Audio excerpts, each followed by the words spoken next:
This game contains content that might not be suitable for most audiences. Viewers' discretion is advised.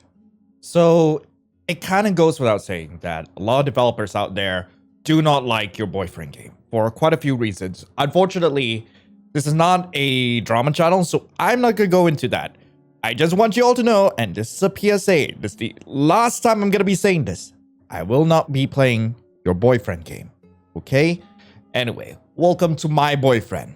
Yes, I know it's said that it started as a your boyfriend game, but even this developer has disavowed that game. So, let's get right into it, shall we? Oh, would you look at that? A new one has arrived. Welcome. Welcome, welcome, welcome. Tell me this. What's your name? It's Lion. Lion. My name is Lion. Lion? Thank you for your cooperation. We hope your memory hasn't been too damaged. It'll be a shame if you suddenly forgot your name just like that. But now, you must wake up. You need to wake up. What are you saying? Who are you? Great way to start. Let's try this again. Where to park? It's the usual going on for me. It's like a poopy Groundhog Day story. Just some poor sap who works at a restaurant for minimum wage in this godless world. I thought after cutting all ties from my past, life would be easier. I mean, it did, for a bit. Cutting off your family baggage did wonders, and moving out did help until I had to get a job and find a place to live for cheap. Now here I am, in the only apartment in town with a poopy roommate, with a poopy landlord in this poopy nowhere town, Onomar. I definitely rushed in moving out from my original home. But ever since I've moved to Onomar, there was a stranger that could never leave my mind. I've always gone to this side of town to cool down, recharge myself like a phone battery, because of how barren it is.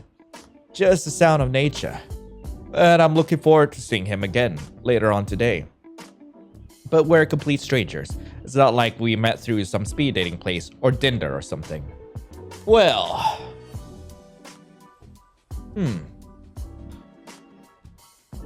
It was Tuesday, September 9th, 7:16 p.m. I will remember that date until the day I die, because it was possibly the worst day of my meaningless existence. Every day I go to work, I wonder to myself, I should be a writer, with how many different variations I can think of, for seriously tired of this. Customers throwing a fit because of too much ketchup. Having another customer accuse me of stealing food because their order didn't get through online, which is why I have to double shift. Another customer throwing a drink at my face, and so many customers. The restaurant was packed all day. Even inside, my closest co-worker, one of my closest friends since middle school, could barely keep up. I feel incredibly bad for them in particular. Always had to cover my butt whenever I get to work late. This is what happens when you're the only local restaurant within the general area. I'm scared for what they'll do when I have to pay them back. I shudder. I'm complaining more and more of my life. Even I'd find myself annoying after a while. Anyway, I left my restaurant with a hunchback, tired eyes that were one step closer to falling out and aching feet. So I had to leave immediately after a shift ended, so I didn't have anyone to vent my frustrations on. Not that it matters. I didn't have the mental capacity to even talk or say simple words. It had gotten to a point where looking at anyone being slightly pleasant, it was on sight. So, imagine walking down a familiar road to my sanctuary, my refuge, haven, whatever you would call it, to find peace for a small moment. I didn't feel like going home knowing that I would be greeted with yet another overdue rent mail. I'm trying the best I can to earn money along with Lexi, my roommate, but she says she can't pitch in for rent for whatever reason. I've tried to talk to her that rent needs to be paid now, yet it's almost impossible for her to budge. I doubt the landlord is gonna push for another extension. What is making her so secretive? The walk was quiet enough, a far cry from what I'm used to before moving. I lived in a big city, so I'm used to stuff like traffic and constant noises. I'll have to walk to a highway to find anything like that. Wind was picking up right now in front of me, as if the universe were not allowing me to get to that damn park. Shuddering even more, I closed on my hoodie. I was wishing that I brought something thicker as I put my hands in my pocket. I started to rush by the time I got to Cardoza Park, my destination. The park itself was old, older than the town itself, but the oldness has its charm, at least to me. Some people thought it was spooky or cursed after what I think is someone's death. It boasts elms, chestnuts, and maple and oak trees all over. It's seen as a perfect spot for picnics and one of the town's festivals, especially during spring because of all the fruit trees and cherry blossoms that bloom. But none of that matters, not in the slightest, because I'm only for a recluse spot in the park where my actual sanctuary lies. I had to walk to certain trees I carved to remember where I was as a shortcut. Afterwards, there was a linear trail that eventually led to a closed-off pathway because of some fallen trees. Oh, hi! It's an orb! Even in my work shoes, they were very easy to climb on before landing right back on the ground. It was long before I found the bench among the oak trees in this barren spot. There was only one LED park light nearby that would have made only a few things here discernible at night. It wasn't empty. It was occupied by some guy. He looked incredibly lanky, as if the wind would knock him over at any second. Judging by how long his legs are, he looked tall too, but my judgment of height isn't amazing. He was sitting at the same bench I usually sit at. Now, incredibly tired, stressed out and frustrated out of my mind of having to deal with ungrateful customers for 12 hours. I would have told off that poor dude for being at my sulking bench. But I saw a pack of cigarettes at the path that I was on. I recognized that brand, L&N. Eventually, I put two and two together. That's surprising. I don't notice the obvious sometimes. He was clearly looking for the pack with his hands digging into his pocket. The most surprising thing that has happened today was that I gave him his missing pack of cigarettes, asking him if it was his. He looked annoyed that I even approached him, but cooled down after seeing what I was holding in my hand. He muttered a thanks. Now I don't know what came over me when I asked if I could sit with him. Maybe I was just that stubborn to relax, or maybe I was that infatuated by him for whatever reason. What was more surprising is that he scooted over, practically moving to the edge of the bench. Well, hi. You are straight up an orb. We both sat in silence for a painful 60 seconds, and I wanted to break the ice somehow. Nice shirt. Vest? What brand is it? I haven't seen that before. Of course I haven't seen it before. I don't know every clothing brand in the world. But of course, he didn't talk. Try another topic. Do you come here often? Alright, it's not the best conversation starter, but at least I'm trying. We've got another silent response. I was about to cut my losses and just not talk to this guy. It's not insulting or whatever. I wouldn't know what to do if someone just came up to me wanting to start a conversation. Especially since that was not even 10 minutes ago. Now that I think about it, I worry that I'm making this stranger uncomfortable. After all, he's probably here to relax like me and doesn't want some goober trying to strike up a conversation with him. The trees were looking more and more like silhouettes. It was starting to get late. It's not abnormal for me to come home late at night, but it's not like I'm going to cool down here. Right. When I was about to leave, I felt my shoulder being nudged. Turning over, I see the stranger hand me a pack of cigarettes I returned to him earlier. I didn't say anything, so he finally spoke. You want one? I took a cigarette. I mean, heck, why not? I took a cigarette and the stranger helped light it. I was no addict, but I did take a smoke or two before. I don't know what Lexi is talking about. It never calmed my nerves. All it ever did was fill my lungs with weed, but this is tobacco, so maybe it'd be different. It was not. It took all of my strength to not cough my lungs out right now. The stranger chuckled at that display. Not into it? No. I get why people are into it, but it's not my thing, which was true. You drink instead? The stranger asked. I do, but not as much as a friend I know. She drinks like a lot. But hey, good for her. As long as she doesn't overdose, I'm golden, adding on.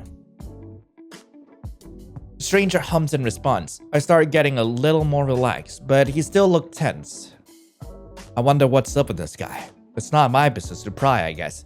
Still, I can't help but get curious. Taking a closer look at this guy, I noticed how baggy his eyes are. It could have easily been mistaken for eyeshadow or something. Hell, that's what I thought it was. He obviously doesn't get enough sleep. It's a miracle he didn't fall asleep on the spot after sitting down for over a minute. He definitely looks like he has insomnia, and a chronic one at that. Not that I can judge. I've been getting trouble sleeping since I moved in. Hopefully the guy gets better, but I can barely help myself. He's clearly thinking about something though. Maybe I shouldn't ask. Screw it. So, you work at Little Lamb Diner? He asked, suddenly, turning to my face. Huh? Oh, I didn't know if I should answer honestly or not, but I was already in the middle of my response. Yeah, I do alright. What's up? You do? I thought you looked familiar. I was starting to glance away again. Huh. Do I know you? I asked, genuinely curious. I'm pretty bad at remembering faces and even worse at remembering names. He looked to be in thought again, tapping his foot now in a fast motion. He almost looked nervous. Just curious, that's it, was all he said. I would have taken that as strange if I didn't notice the light blush on his cheeks. Does he have a crush on me? Or am I thinking too much into this? Either way, this guy definitely had way more in his mind after I confirmed where I worked. I don't know why I admitted that to some stranger. The stranger looked to be having finished his drag and dropped his empty cig into the ground and put it out with his stomp. He got up from the bench, about to walk away from the park. I can't help but want to sit to talk to this guy. I knew I was starting to miss out on that opportune the moment he stood up. Before I knew it, I called out, "Wait!" He turned his head, looking surprised. Did you want to go on a date? I suddenly blurted out. Date? Barely knew the guy. Why did I say date? I sloppily tried to correct myself. I didn't mean date. I just meant more like, hangout date. I mean, yeah, just hang out. Just hang out. Maybe I'm going crazy. It looked like the stranger's eyes lit up for a second. It took a while for him to answer, putting his hands in his pockets and thinking over his answer. He started to fidget, looking even more nervous than he did before. Eventually, after a dragged silence, he spoke. Sure, maybe we can get where you work. He dragged on the last word, sounding more unsure of his suggestion. Where I work? Yeah, it wouldn't be the best place to be in on my day off. At the same time, it would be the safest. After all, I'm having a date with a stranger. If anything were to happen, I'm running to my nearest coworker to help me not get kidnapped or something. Yeah, do I want to go on this date at all? I just blurted that out for some reason. I can easily lie and say that I forgot I was busy the whole week. Huh, but what is the best option? We can hang out tomorrow.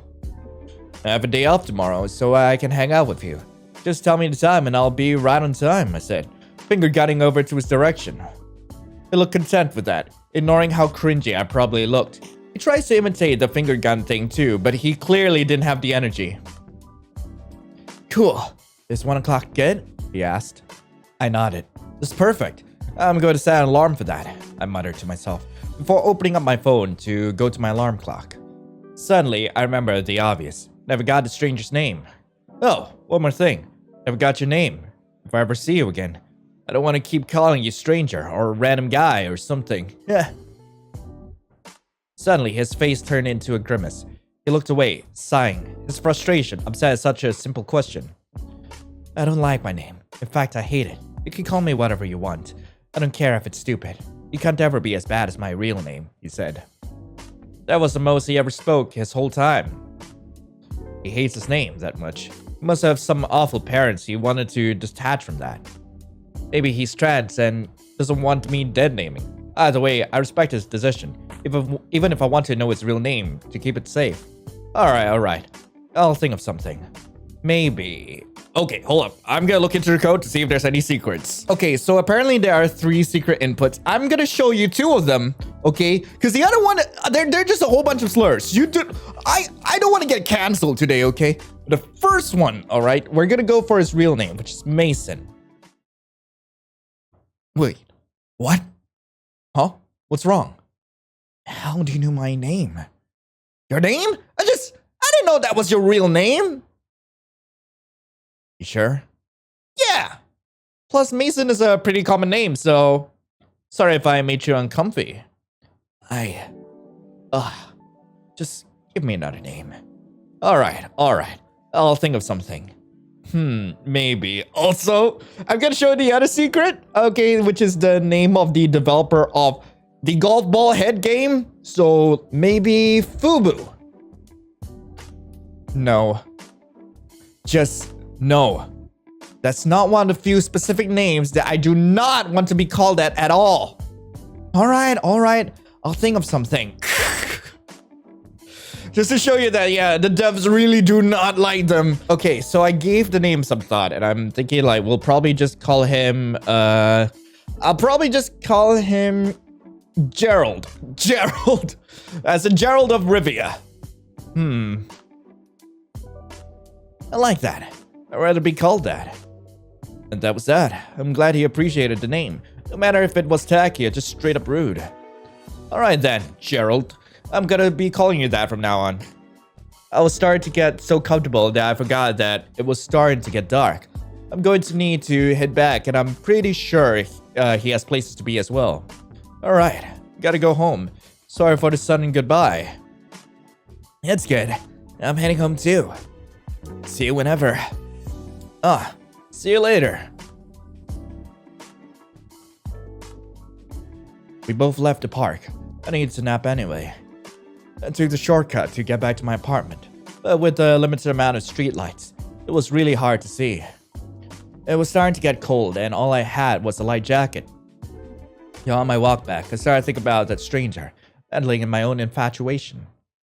It was completely out of character for me to be that social, but it was only to that guy, Gerald.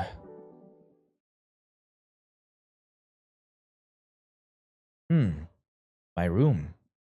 My mind suddenly descends into daydreams, and before I knew it, I'm suddenly back to my apartment. Before walking to my bedroom, I picked up some instant soy sauce, ramen noodles, and got to boiling water on the stove. My roommate, Lexi, wasn't home yet. I'm assuming she went out to screw someone in another place that isn't here. Thank God. I shouldn't be too annoyed though. Admittedly, she is careful of who her clients are, so she knows they aren't murderers or whatever. And she is making extra money. I just wish that her and whoever random schmuck walked in here realized that this apartment is not big, and I can hear them from my bedroom. While waiting for the water to boil, I started texting Lexi if she got her keys now that I'm home.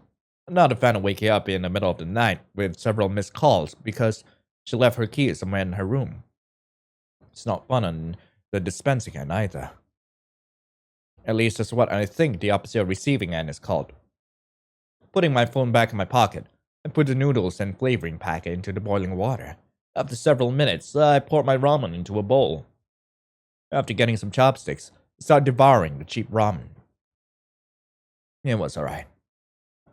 My now empty bowl of ramen is placed on the kitchen sink. I leave to go to my room, turning off the kitchen lights. Moving over to my bedroom, I took off my work clothes and changed to my pajamas, a loose, oversized tank top and boxers. Making myself relaxed, closed my eyes, took a deep breath inside. Home sweet home. Got a notification on my phone. Response from Lexi. You got my keys. You'd have to wait until I get to the door, lol. Hell yeah. I walked over to my closet at the corner of the bedroom, feeling pretty proud that I called the walk-in closet first when I moved in with Lexi. I moved some clothes out of the way, regretting having thrown some of them on the ground. The annoyance quickly disappeared upon turning on the dim light in the closet, closing myself upon the hanging clothes to obscure anyone from seeing my shrine. Hey, yo! My shrine of Mason. All of these pictures I've collected over the course of months, taped lovingly on the walls with every angle of Mason, far and close. Some stolen clothes from his closet that would never be missed. Some in a pile to smell every night before I sleep so I can remember it in my dreams. Various objects that he dropped, from used tissues that he used to relieve himself, to bottle caps that he also loves to collect. He's been very adamant about that hobby. It's adorable to see his little collection. I just couldn't take it. Finally, 3 white boxes at the right, containing a single peony, a single rose, and a single orchid, respectively from top to bottom. It didn't matter if I accepted the date or not. I will see him again, and he will be given one of these flowers. Of course, real this time, not the fake ones that are in that box. I needed to go to the flower shop to make that decision. Oh, Mason. I know I'm just a stranger to you, but I've known you for all these 9 months.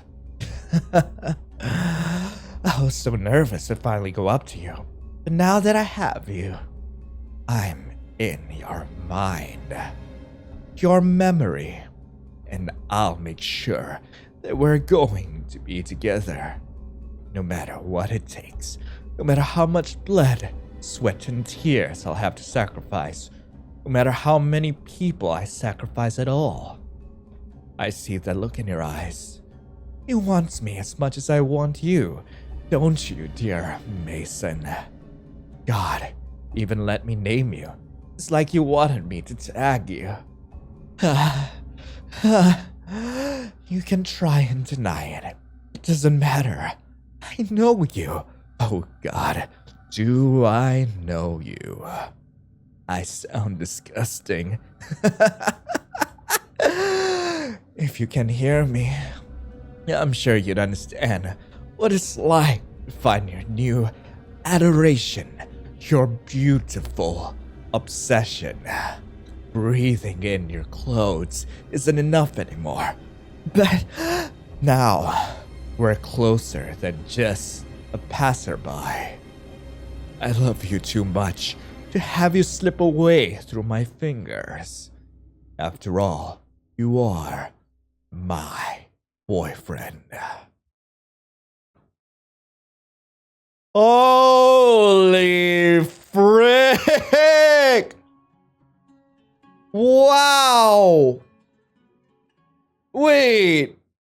So Mason is not a yandere, or he might still be. He might still be the yandere. We are the ones who are completely unhinged. Oh, I love that. Oh, I freaking love that. God. Oh, I always love a good twist on the yandere genre. Like, no matter like who it is. Seriously. Like, so far, I'm not sure if you guys know this, but my favorite yanderes so far are the ones that were made by Nick. He's the developer of things like Comfort Pillow, of Honey Hotline, and like quite a number of other games out there. And their twist on the genre is so profound. And this, like being the one who is obsessed with the potential love interest. God, I always wanted to play that because it is so fun. It is so fun to play that. Anyway, thank you all so much for watching. I really hope you guys enjoyed it. If you want to play this game for yourself, link to the game will be in the description below. And as always, hope you all have a lovely rest of the day. And I will be seeing you in the next video. This is Lion, signing off. Ciao.